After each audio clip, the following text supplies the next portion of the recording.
Futuristic Galactic. The vast observatory on Thelok Prime hummed with activity as chief scientist Krevnar studied the anomalous readings with growing fascination.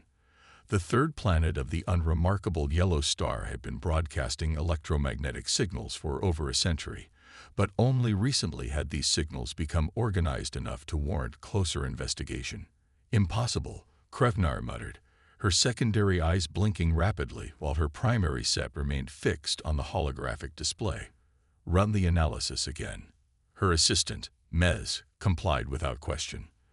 The Thelocian Confederation had catalogued over 12,000 sentient species across their explored sector of the galaxy, and none had exhibited such an erratic development pattern as these, humans. Analysis confirmed, Chief Scientist, Mez announced. They've progressed from primitive combustion engines to rudimentary space travel in less than 200 cycles. The probability matrix suggests they'll achieve quantum communication capabilities within the next decade. Krevnar's skin rippled with concern, a physiological response her species had evolved to indicate cognitive dissonance. That's a developmental leap that took our civilization over 5 centuries to accomplish. The Thelocian High Council approved the expedition within 3 rotations. A scientific vessel equipped with the latest observation and stealth technology was dispatched to the system humans called Solar. Krevnar commanded a team of 12 specialists, each an expert in fields ranging from xenobiology to cultural anthropology. Their ship entered orbit around the blue-green world while remaining shielded from detection by Earth's primitive tracking systems. For the first month, they observed, recorded, and analyzed, broadcasting their findings back to the eagerly waiting scientific community of Thelok Prime. Their technological progression lacks coherence, reported Taslo, the expedition's technology specialist. His elongated fingers manipulated the display to show a comparative timeline. They've developed nuclear weapons before solving basic resource distribution problems. They've created global communication networks while large portions of their population lack adequate healthcare. It makes no logical sense, Mez agreed. Their scientific development is impressive but haphazard. They seem driven by competition rather than cooperation. Krevnar had been silent for some time, her 4 eyes moving between multiple data streams simultaneously. Focus your observation parameters on human behavior during crisis situations, she finally instructed. I'm detecting a pattern that contradicts our initial assessment. The team redirected their observation drones to regions experiencing natural disasters, conflicts, and emergencies. What they witnessed fascinated and confused them. They're helping each other, Taslo noted with surprise as they watched humans form rescue chains during a flood in a region called Bangladesh, even at risk to their own safety. Look at this, Mez called from another station.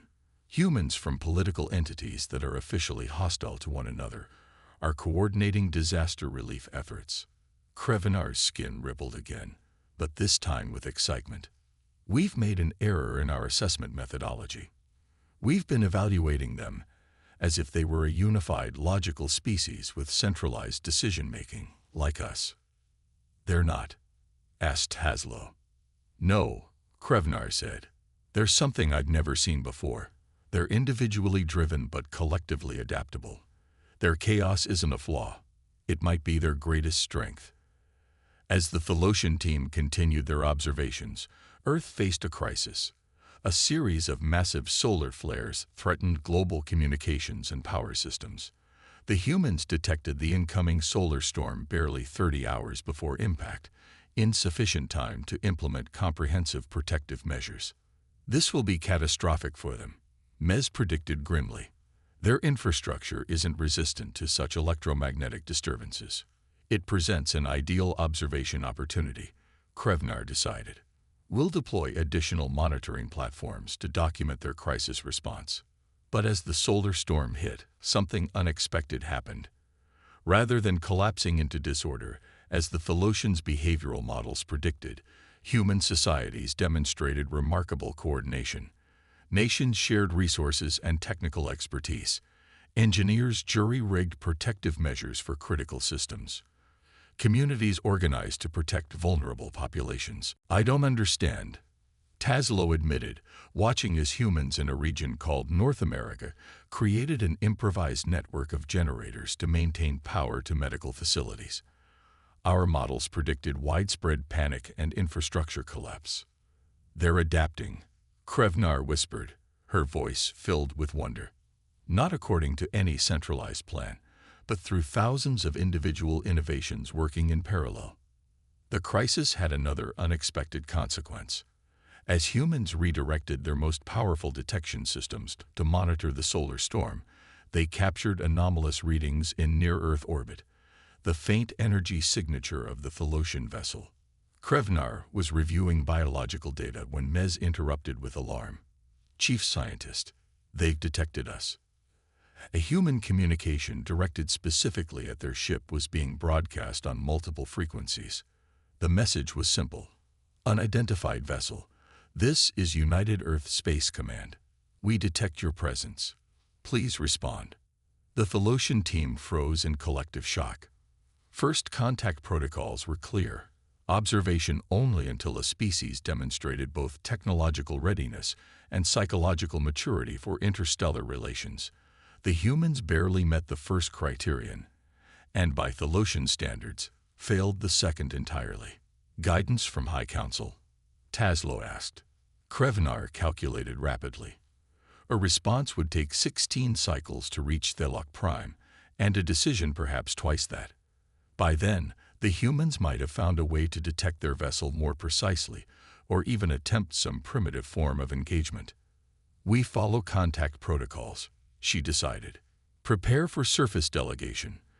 The team selected a landing site in a neutral territory, a region humans called Switzerland.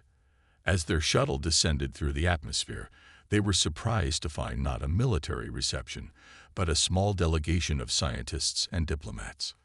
When the shuttle door opened, Krevnar emerged first, her 4 eyes adjusting to Earth's bright sunlight, her translator device ready. The human showed visible shock at her appearance. The segmented exoskeleton, multiple eyes, and blue-tinted skin were clearly unlike anything in their experience. Yet within moments, a human stepped forward. I am Dr. Elena Sharma, representing the United Earth Council, she said calmly. We welcome you to Earth.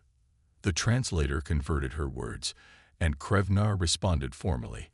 I am Chief Scientist Krevnar of the Tholotian Confederation. We come in peace to observe. Dr. Sharma smiled, a gesture Krevnar recognized from their cultural studies as indicating positive emotion.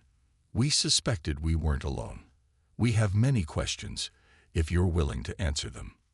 We have questions as well, Krevnar admitted. Then perhaps we can help each other find answers, Dr. Sharma replied, extending her hand.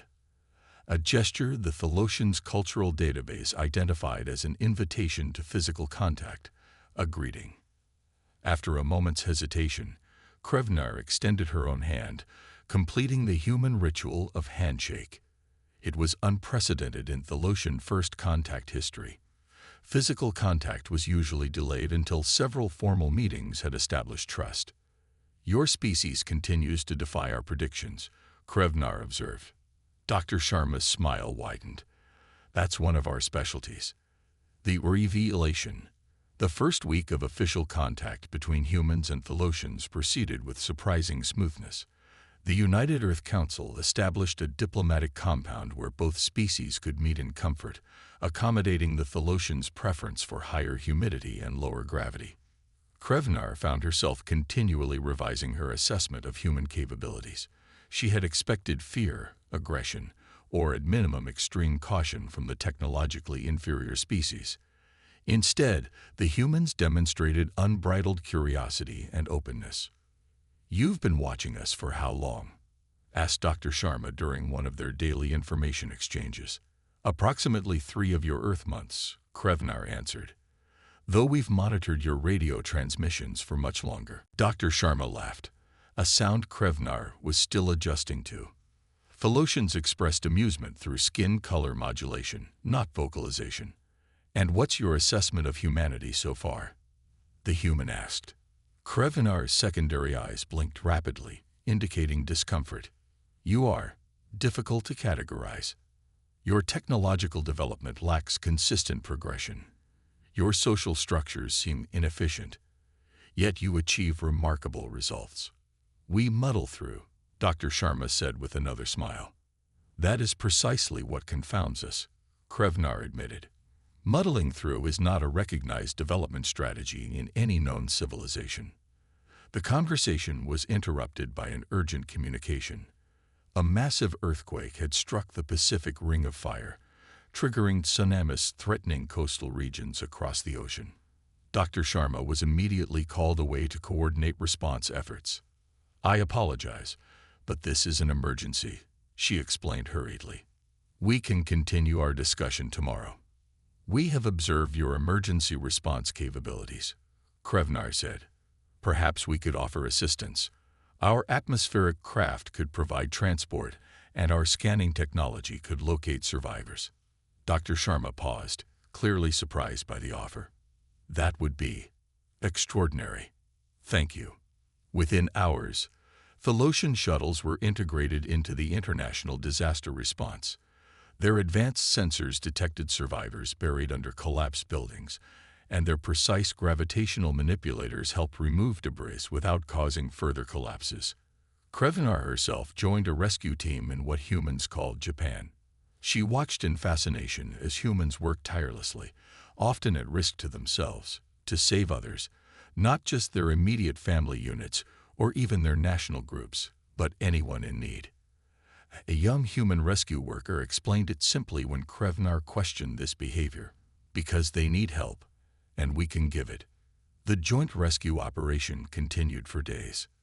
Tholotian crew members worked alongside humans, communicating through translators, developing impromptu collaborative methods. Krevnar observed her team adapting human techniques, while humans quickly learned to use Tholotian equipment. They're remarkably quick learners, Tazlo noted during their nightly debrief. They've modified our scanning protocols to work more efficiently in their environment, improvements we hadn't considered. And they express gratitude constantly, added Mez. It's an unusual communication pattern, acknowledging actions that are simply logical. Krevnar had been unusually quiet. Finally, she spoke. I believe we have fundamentally misunderstood humans from the beginning. We evaluated them by our standards of development, logical, sequential, unified progress. But their strength lies in their diversity of approach, their inconsistency, their humanity.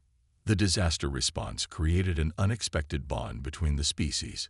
When they returned to the diplomatic compound, the atmosphere had changed. Humans approached the Tholotians with newfound familiarity, and the Tholotians found themselves responding in kind. 2 weeks after first contact, Krevnar received a message from the Tholotian High Council. They had reviewed the expedition's reports and reached a decision. Humans were to be classified as a developing species, not yet ready for full integration into galactic society. The Tholotian expedition was ordered to withdraw after establishing minimal diplomatic relations. Krevnar's skin darkened with concern as she considered the implications.